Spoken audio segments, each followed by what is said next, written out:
నా ప్రత్యర్థి అంటే తెలుగుదేశం పార్టీ తరపున సత్తెనపల్లిలో పోటీకి సిద్ధమవుతున్నటువంటి కన్నా లక్ష్మీనారాయణ గారు తొండపి అనే గ్రామం వెళితే ఆ గ్రామంలో పరస్పరం రాళ్ళు రువ్వుకోవటం జరిగింది.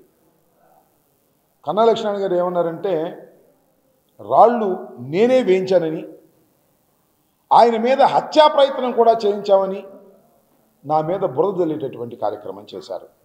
నేను రాష్ట్ర ప్రజానీకానికి సవినయంగా మనవి చేస్తున్నా, ప్రత్యర్థుల మీద రాళ్ళు వేయించటమో ప్రత్యర్థుల మీద దాడులు చేయించటమో నా చరిత్రలో లేదు, చరిత్రలో ఉండబోదని కూడా మనవి చేస్తున్నా.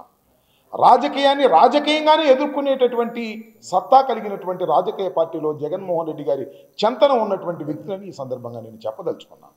ఎప్పుడూ హత్యా రాజకీయాలను ప్రోత్సహించేటటువంటి సందర్భమే నా జీవితంలో లేదు, ఇక ముందు రాదు అని కూడా మనవి చేస్తున్నాను. అయితే నన్ను టార్గెట్ చేస్తున్నారు. చంద్రబాబు నాయుడు గారు, పవన్ కళ్యాణ్ గారు టార్గెట్ చేసి కన్నా లక్ష్మీనారాయణ గారు పంపించి కన్నా లక్ష్మీనారాయణ గారు దాడి చేశాననేటువంటి మాటలు మాట్లాడించి ఏదో సింపతి పొంది నన్ను ఏదో చేయాలని ప్రయత్నం చేస్తున్నారు. ఇలాంటి వాటికి భయపడేటటువంటి వ్యక్తిని కాదని కూడా ఈ సందర్భంగా నేను మనవి చేస్తున్నాను. రెండో అంశం ఏంటంటే, సడన్గా చంద్రబాబు నాయుడు గారు రాజమండ్రిలో ఉండి మాట్లాడుతున్నాడు. సీనియర్ నాయకుడు కన్నా లక్ష్మీనారాయణ వెళ్తే గ్రామంలో అంబటి రాంబాబు రాళ్ళు వేయించాడు. అంబటి రాంబాబు అంటే పర్లా, ఆంపోతు రాంబాబు రాళ్ళు వేయించాడు. ఆంపోతు రాంబాబు సంగతి తేలుస్తాం, అధికారంలోకి వచ్చిన తర్వాత ముక్కు తాడేస్తాం అన్నాడు. నువ్వు అధికారంలోకి వచ్చేది లేదు, సచ్చేది లేదు అని మనం చేస్తున్నా. నువ్వు అధికారంలో ఉన్నప్పుడు ఎవరికైనా ముక్కుతాడేసావా? నీ వాళ్ళకే నువ్వు ముక్కుతాళ్ళు వేయలే. ఆంబోతులకు ముక్కుతాళ్ళు వేస్తావంటాయా చంద్రబాబు నాయుడు గారు? నీ చరిత్ర ఏంటయ్యా? ఆంబోతులకు ముక్కుతాళ్ళు వేయటం కాదు, ఆంబోతులకు ఆవుల్ని సప్లై చేసేటటువంటి చరిత్ర కలిగిన నువ్వు ఆంబోతులకు ముక్కుతాళ్ళు వేస్తావా? రాని, మళ్ళా వస్తాం అధికారంలోకి. ఎన్నికలు అవ్వగానే మళ్ళా ఈ రాష్ట్రంలో వైఎస్ఆర్ కాంగ్రెస్ పార్టీ అధికారంలోకి వస్తుంది. నువ్వు ఎక్కడుండా పట్టుకొని నీ చేతి మీద ఆంబోతులకు ఆవుల్ని సప్లై చేసే రాజకీయవేత్త అని పచ్చబొట్టు వేపిస్తాను, గుర్తుపెట్టుకోమని మనం చేస్తున్నా. ఆంబోత ఏం మాట్లాడుతున్నావు నువ్వు? నాకు అర్థం కాలేదు. మాట్లాడితే ఆంబోతు, మాట్లాడితే ఆంబోతు అంటావు. పనికి మాలిన రాజకీయాలు చేసినటువంటి దౌర్భాగ్యమైనటువంటి వ్యక్తివి. ఈ రాష్ట్రంలో నీ అంత నీచమైన రాజకీయాలు చేసినటువంటి వ్యక్తి ఎవరన్నా ఉన్నారా? దేనికి పడితే దానికి అడ్డగోలుగా దొరబడేటటువంటి స్వభావం కలిగినటువంటి నారా చంద్రబాబు నాయుడు గారు నన్ను ఆంబోతు ఆంబోతు అని ప్రస్తావన చేస్తున్నావు, గుర్తుపెట్టుకో.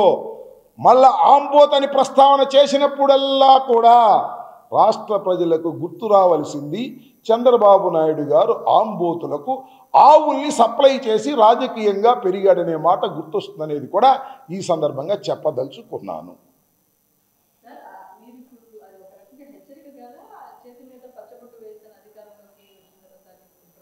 ఆయన అన్నాడుగా నాకు ముక్కుతాడేస్తానని. ప్రొవోకేషన్ ఒక మాట అంటే ఒక మాట అనిపించుకోలేరా? చెప్పండి. మీరు చంద్రబాబు నాయుడు గారిని అడగండి, ఎప్పుడు వెళ్తే వెళ్తారు కదా. అంబోతు రాంబాబు అధికారంలో రాగానే ముక్కుతాడేస్తాము అంటే తప్పు లేదే. అధికారంలోకి వస్తే పచ్చబొట్టేస్తాం అంటే తప్పు వచ్చిందా? నన్ను గిల్లాడు, నేను గిల్లుతున్నాను. నన్ను గిల్లకపోతే నేను గిల్లనుగా. నా పిర్ర గిల్లి దోలపాటు పడితే ఒప్పుకుంటావా? నేను ఆంబోతునంట, నాకు ముక్కుతాడు వేస్తాడంట. ఈమెను ఇప్పుడు ముక్కుతాడు, అధికారం వచ్చినా వేస్తా అంట ముక్కుతాడు.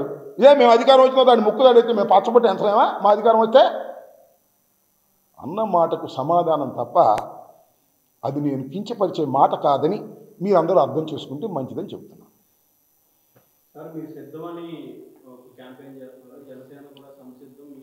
జనసేన కూడా సిద్ధం. దేనికబ్బా? ప్యాకేజ్గా?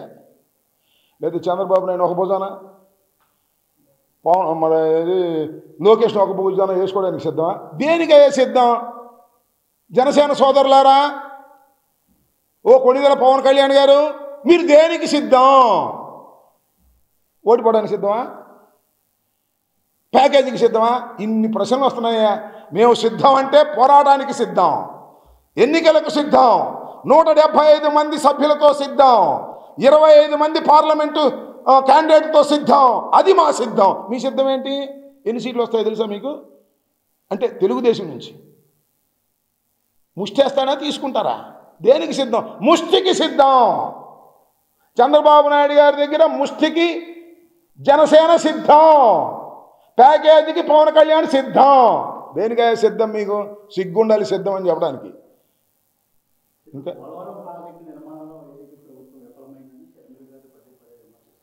షర్మిల గారు విమర్శిస్తుంటారు, నేను చెప్పే కదా. షర్మిల గారేమో మా ప్రీతమ నాయకుడు రాజశేఖర రెడ్డి గారి కూతురు. ఆమె ఏదో ఓవర్ యాక్షన్ చేస్తుంది, పిచ్చి తల్లి.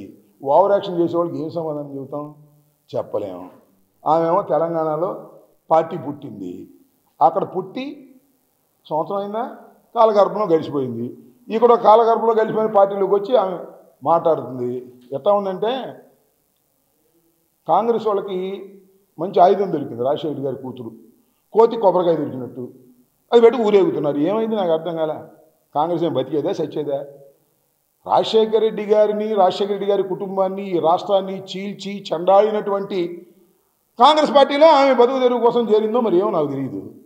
పిచ్చి తల్లి ఏదో మాట్లాడుతుంటుంది, పెద్ద పడుచుకో మన దగ్గర. మళ్ళీ ఎలక్షన్ తర్వాత కనపడదు, మళ్ళీ అక్కడ పెట్టింది పార్టీ.